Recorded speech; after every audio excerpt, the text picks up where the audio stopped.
വാസുദേവായ ഹരയേ പരമാത്മനി പ്രണതക്ലേശനാശായ ഗോവിന്ദായ നമോ നമഃ.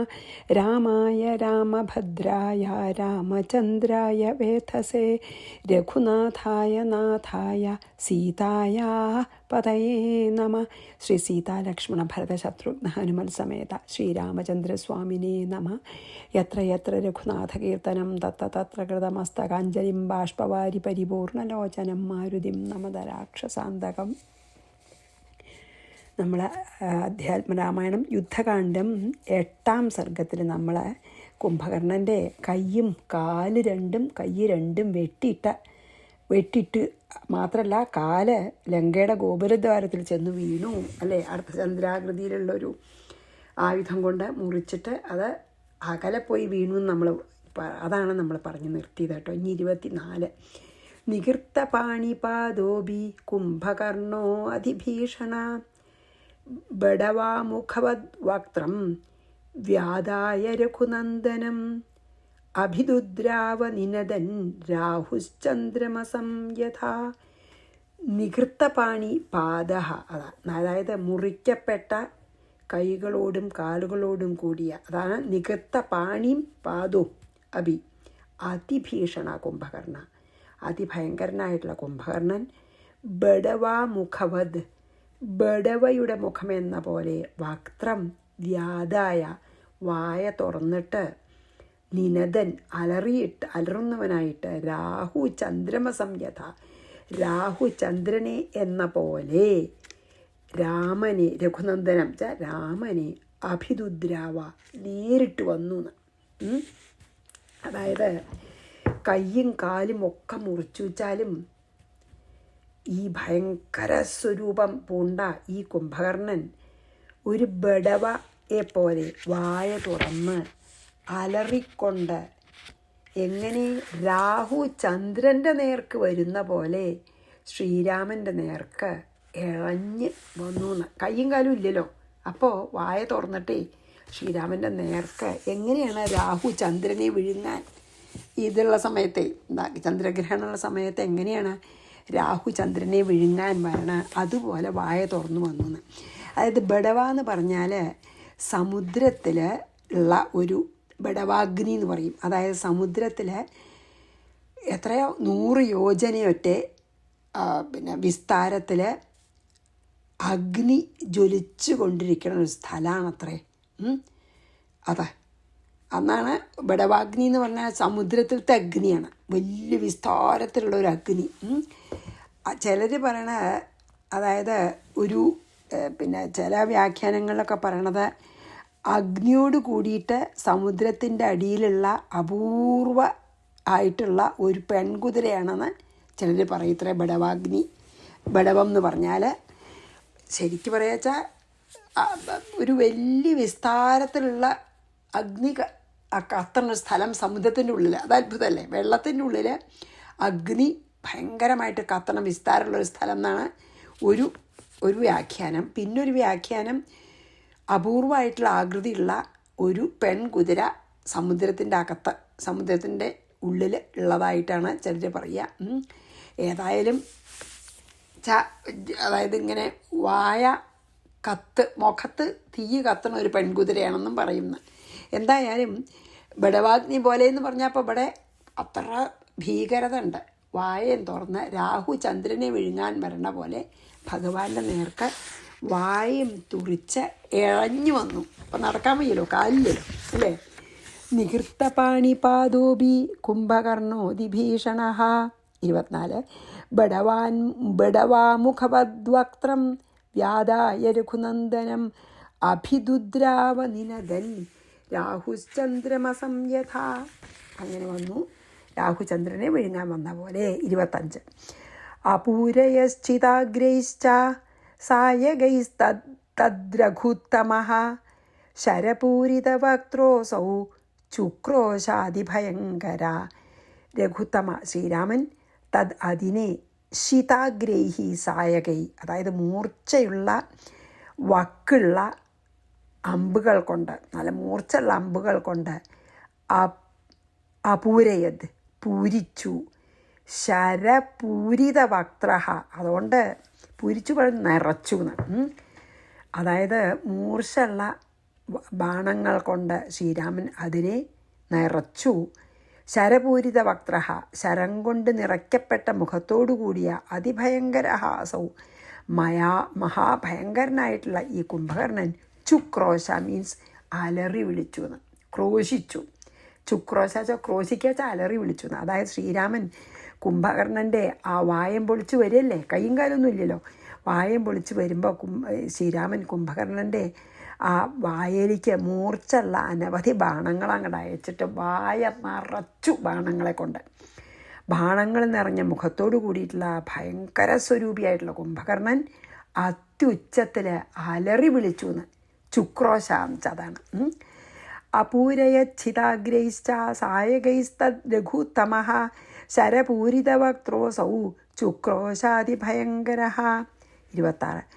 അഥ സൂര്യപ്രതീകാശമൈന്ദ്രം ശരമനുത്തമം വജ്രാശനി സമം രാമചിക്ഷേപാസുരമൃത്യവേ.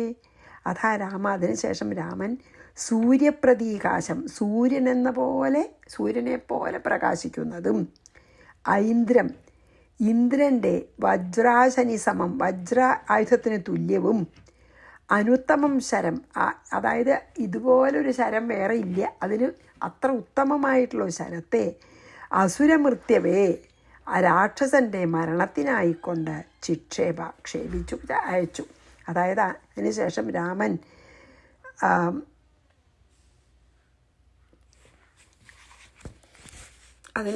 രാമൻ എന്ത് ചെയ്തു? സൂര്യനെപ്പോലെ പ്രകാശിക്കുന്നതും ഇന്ദ്രൻ നൽകിയതും വജ്രായുധത്തിന് തുല്യവും ശത്രുവധത്തിൽ അത്യുത്തമവുമായ ആ ശരത്തെ കുംഭകർണനെ വധിക്കാനായിക്കൊണ്ട് ആ ശരം അയച്ചു എന്നാണ് പറഞ്ഞത്. സൂര്യനെപ്പോലെ പ്രകാശിക്കുന്നതാണ്, വജ്രായുധത്തിന് സമമായിട്ടുള്ള ഒരു അസ്ത്രം അയച്ചു. ആര്? ഭഗവാൻ കുംഭകർണൻ്റെ വധിക്കാനായിക്കൊണ്ട് തന്നെയാണ് അയച്ചത് കേട്ടോ.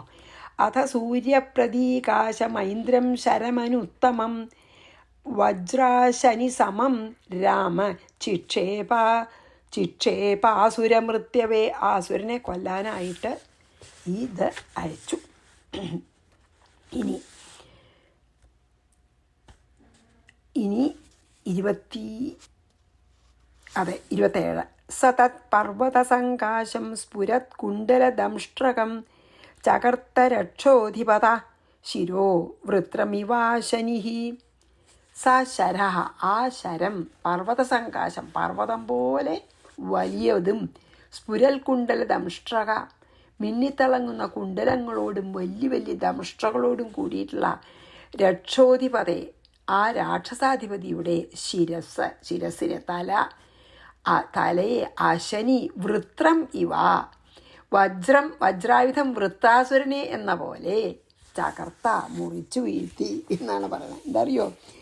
ആ ശരം വലിയ പർവ്വതാകാരനായിട്ടുള്ള നല്ല പ്രകാശിക്കുന്ന കുണ്ടലങ്ങൾ അണിഞ്ഞ പേടിയാവുന്ന ദംഷ്ടകളോട് കൂടിയ ആ രാക്ഷസാധിപനായിട്ടുള്ള കുംഭകർണൻ്റെ തലയെ എങ്ങനെയാണ് വജ്രായുധം കൊണ്ട് ഇന്ദ്രൻ വൃത്രാസുരൻ്റെ തല വെട്ടിയത്, അതുപോലെ വജ്രായുധം വൃത്രാസുരനെ എന്ന പോലെ മുറിച്ചു വീഴ്ത്തിന്ന്. അതായത് ഭഗവാന്റെ ഈ അമ്പ് കുംഭകർണൻ്റെ തലയെ മുറിച്ച് വീഴ്ത്തി. ഏതുപോലെ ഇന്ദ്രൻ വജ്രായുധം ഉപയോഗിച്ചിട്ട് വൃത്രാസുരൻ്റെ തല എങ്ങനെയാണ് മുറിച്ച് വീഴ്ത്തിയത്, അതുപോലെ ശ്രീരാമ ഭഗവാൻ കുംഭകർണൻ്റെ തല മുറിച്ച് വീഴ്ത്തി എന്നാണ് അതിൽ പറഞ്ഞത്. സതത് പർവ്വത സങ്കാശം സ്ഫുരത് കുണ്ടല ദംഷ്ട്രകം ചകർത്ത രക്ഷോധിപത ശിരോ വൃത്രമിവാശനിഹി.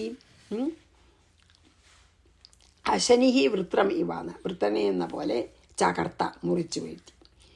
ഇനി 28. തച്ഛിര പതിതം ലങ്കാദ്വാരി കായോ മഹോദധൗ ശിരോസ്യ രോധയദ്വാരം കായോ നക്രാദ്യചൂർണയത്. തച്ഛിര, അവൻ്റെ ആ തല, ലങ്കാദ്വാരി, ലങ്കയുടെ ദ്വാരത്തിൽ, അതാ ഗോപുരത്തിൻ്റെ ദ്വാരത്തിൽ, പതിത വീണു.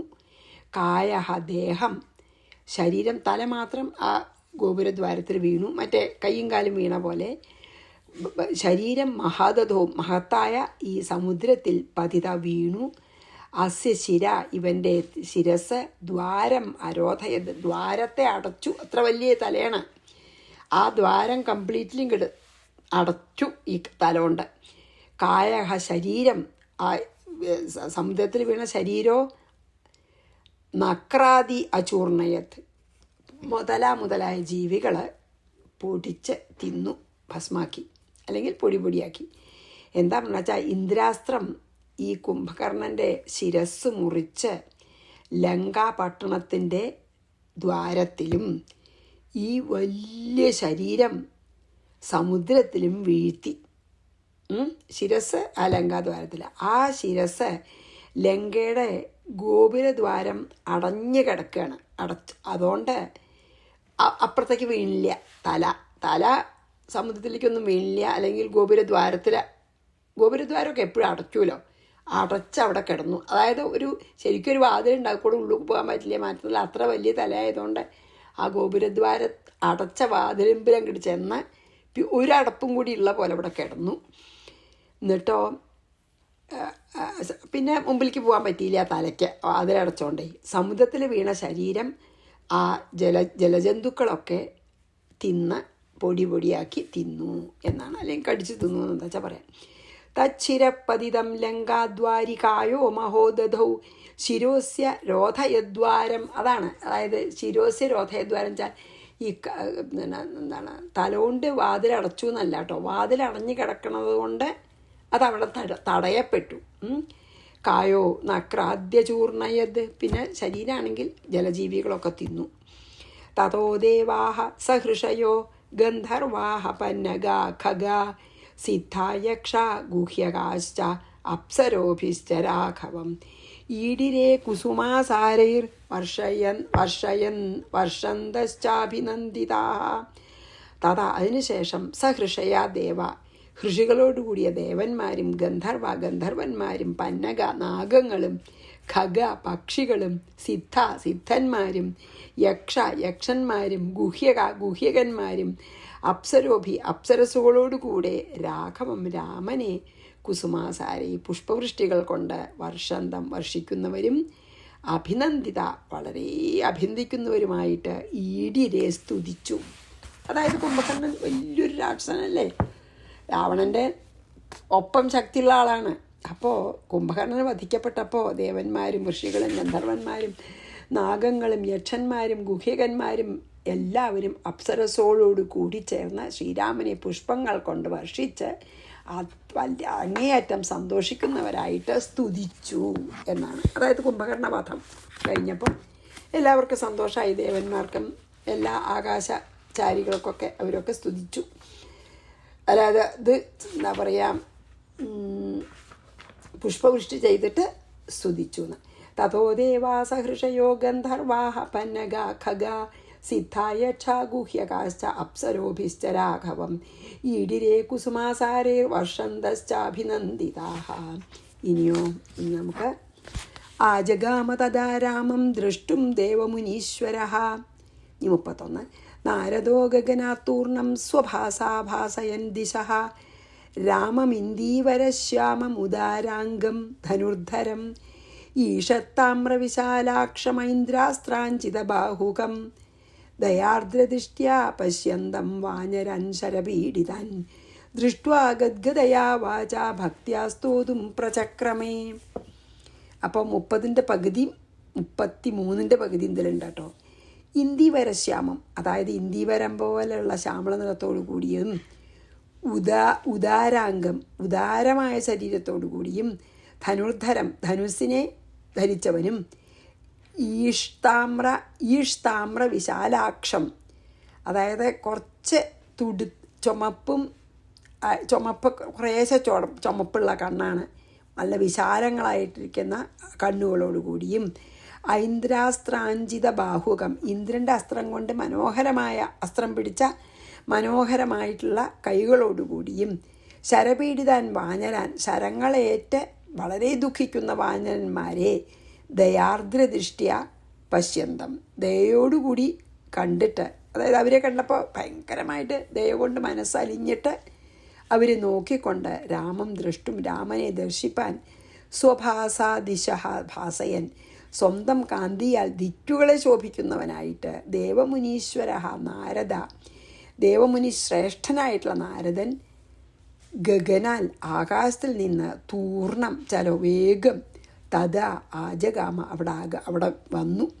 ദൃഷ്ട്വ ദർശിച്ചിട്ട് ഭക്തിയ ഗദ്ഗതയാ വാച, ഭക്തി കൊണ്ട് അതായത് ഗദ്ഗതമായ വാക്കോടുകൂടി സ്തുതും സ്തുതിക്കാൻ പ്രചക്രമേ തുടങ്ങി. അതായത് നാരദൻ സ്തുതിക്കുന്നത് എന്താ അതിൽ പറഞ്ഞു വെച്ചാൽ, ഈ ഇന്ദീവരശ്യാമാണല്ലോ, നീലത്താമരപ്പൂവിൻ്റെ നിറവും സർവലക്ഷണവും തികഞ്ഞ ശരീരത്തോടു കൂടിയും വില്ല് പിടിച്ച് വില്ല് കയ്യിലുണ്ട്, അല്പം കുറേശ്ശെ ചുവന്ന് വലിയ നേത്രങ്ങളോടുകൂടിയും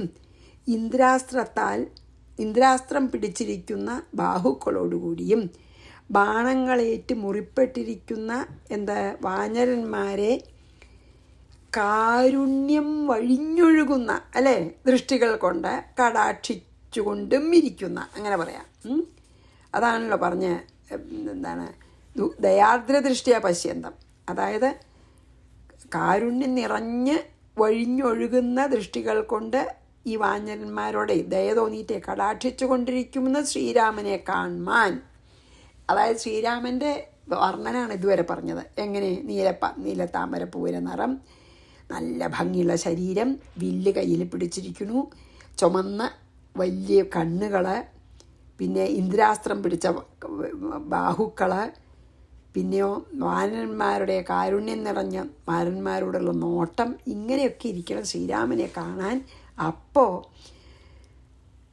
സ്വന്തം ശരീരകാന്തി കൊണ്ടൊക്കെ ദിക്കുകളെ പ്രകാശിപ്പിക്കുന്ന ദേവമുനി ശ്രേഷ്ഠനായിട്ടുള്ള നാരദൻ ആകാശത്ത് നിന്ന് വേഗത്തിൽ ഇറങ്ങി വന്നു അങ്ങട്.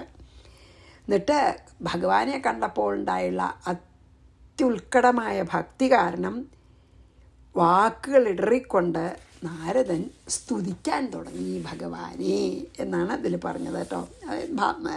ആദ്യം ബാക്കിയുള്ളവരൊക്കെ സ്തുതിച്ചു പറഞ്ഞുവല്ലോ, അപ്പം നാരദനും വന്ന് സ്തുതിച്ചു.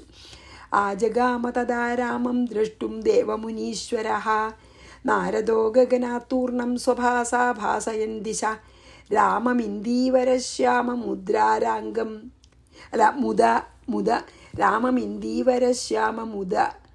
മുദാരാംഗം ധനുർധരം ഈഷത്താമ്ര വിശാലാക്ഷമൈന്ദ്രാസ്ത്രാഞ്ചിത ബാഹുകം ദയാർദ്രദിഷ്ട്യാ പശ്യന്തം വാനരൻശരപീഡിതാൻ. പാവം ശരങ്ങളെ കൊണ്ട് മുറിവേറ്റ വാനന്മാരെ കണ്ടിട്ടുള്ള കാരുണ്യം വഴിഞ്ഞൊഴുകുന്ന കണ്ണുകളോടെ നോക്കിക്കൊണ്ടിരിക്കുന്ന രാമനെ കാണാൻ ദൃഷ്ട്വാ ഗദ്ഗതയാ വാച ഭക്തിയാ സ്തോതും പ്രചക്രമേ. നാരദൻ വന്നു, എന്നിട്ട് ഭക്തിപൂർവം അതായത് തൊണ്ട ഇടറിക്കൊണ്ട് സ്തുതിച്ചു. ഇനി നാരദൻ്റെ സ്തുതി നാരദ വാച ആണഞ്ഞ് ദേവദേവ ജഗന്നാഥ പരമാത്മൻ സനാതന അഖിലാധാര വിശ്വസാക്ഷി നമോസ്തുതേ.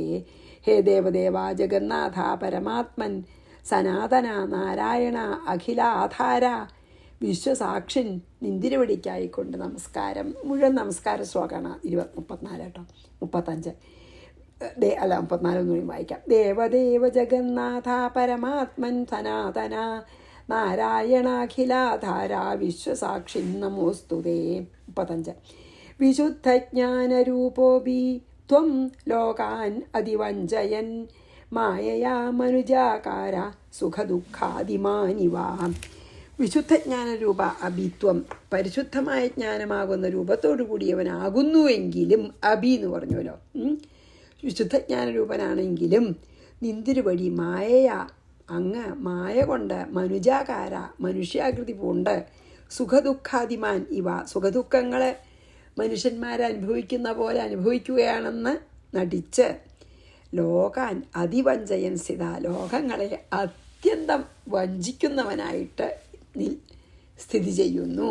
എന്താ പറഞ്ഞ വെച്ചാൽ നാരദനറിയാലോ ഭഗവാൻ പരമാത്മ ചൈതന്യം തന്നെയാണെന്നേ. അപ്പോൾ പറഞ്ഞു, ഹേ ഭഗവാൻ, ആ ശുദ്ധജ്ഞാന സ്വരൂപനാണെങ്കിലും അങ്ങ് മായോണ്ട് മാനുഷരൂപം ധരിച്ച് ലൗകികന്മാരെ പോലെ സുഖദുഃഖാദികളോട് കൂടിയവനെന്ന് ലോകങ്ങളെ തെറ്റിദ്ധരിപ്പിച്ച് വല്ലാതെ വഞ്ചിക്കുന്നു എന്ന്.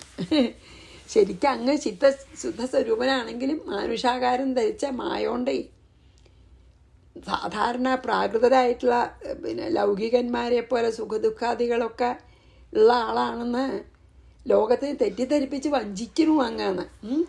വിശുദ്ധജ്ഞാനരൂപോപി ത്വം ലോകാൻ അതിവഞ്ചയൻ മായയാ മനുജാകാര സുഖദുഃഖാദി മാനിവാം. ഇനി 36. ത്വം മായയാ ഗുഹ്യമാന സർവേഷാം ഹൃദി സംസ്ഥിത സ്വയം ജ്യോതി സ്വഭാവസ്ത്വം വ്യക്ത ഏവാമലാത്മനം. സർവേഷാം ഹൃദി സംസ്ഥിത, എല്ലാവരുടെയും ഹൃദയാന്തര്യാമിയാണ് അല്ലേ ആയവനും. സ്വയം ജ്യോതി സ്വഭാവ, സ്വയം പ്രകാശ സ്വരൂപനും. ത്വം ആണെങ്കിലും നിന്തിരുവടി മായയാ ഗുഹ്യമാന, മായയാൽ മറയ്ക്കപ്പെട്ടവനാകുന്നു. അമലാത്മനാം വ്യക്തഹേവ, നിർമ്മലമായിട്ടുള്ള മനസ്സോടുകൂടിയവർക്ക് അത് സ്പഷ്ടമായിട്ട് മനസ്സിലാക്കാം, അല്ലാത്തവർക്ക് മനസ്സിലാവില്ല. അതായത് ഭഗവാൻ അങ്ങ് സർവപ്രാണികളുടെയും ഹൃദയത്തിൽ വസിക്കുന്നവനാണ്. അതായത് സ്വയം പ്രകാശ സ്വരൂപനാണ്. ആരുടെ പ്രകാശവും അങ്ങയ്ക്ക് ആവശ്യമില്ല. എങ്കിലും മായയുടെ ആവരണം നിമിത്തം ജനങ്ങൾ ഭഗവാനെ അറിയുന്നില്ല. എന്നാൽ ഭഗവാൻ അങ്ങനെയുള്ള എങ്ങനെയാണത് മനസ്സിലാക്കണം വെച്ചാൽ നല്ല പരിശുദ്ധ ഹൃദയത്തോടു കൂടിയവർക്ക് ഇത് മനസ്സിലാവും ഭഗവാൻ പരമാത്മാവ് തന്നെയാണെന്ന്. ആരുടെ മനസ്സിൽ നിന്നാണ് ഈ മായാകാര്യങ്ങളായിട്ടുള്ള ഈ കാമക്രോധാദി ഷഡ്വൈരികളൊക്കെ നീങ്ങിയിരിക്കണത്, അവർക്ക് അങ്ങയെ സർവഹൃദയാന്തര്യാമിയായിട്ടും സ്വയം ജ്യോതിസ്വരൂപനായിട്ടും കാണാൻ സാധിക്കും. നല്ല മനഃശുദ്ധി വന്നവർക്ക് അങ്ങയെ എല്ലാവരുടെ അന്തര്യാമിയായിട്ടും സ്വയം പ്രകാശസ്വരൂപനായിട്ടും കാണാൻ സാധിക്കും. പക്ഷേ മായയുടെ അകത്തുള്ളവർക്ക് അങ്ങേ മനസ്സിലാക്കാൻ സാധിക്കുന്നില്ല എന്നാണ് പറയുന്നത്. ത്വം മായയാ ഗുഹ്യമാന സർവേഷാം ഹൃദി സംസ്ഥിത സ്വയം ജ്യോതി സ്വഭാവസ്ത്വം വ്യക്ത ഏവാമലാത്മനം. അതായത് ഒട്ടും മലമില്ലാത്ത, അതായത് ശുദ്ധ മനസ്സിന് മാത്രമേ ഭഗവാനെ ശരിക്കും മനസ്സിലാക്കാൻ പറ്റുള്ളൂ, അല്ലെങ്കിൽ ജ്ഞാനം ഉദിക്കുള്ളൂ. അപ്പോൾ 22 ഒന്നും കൂടി ചെയ്യാം.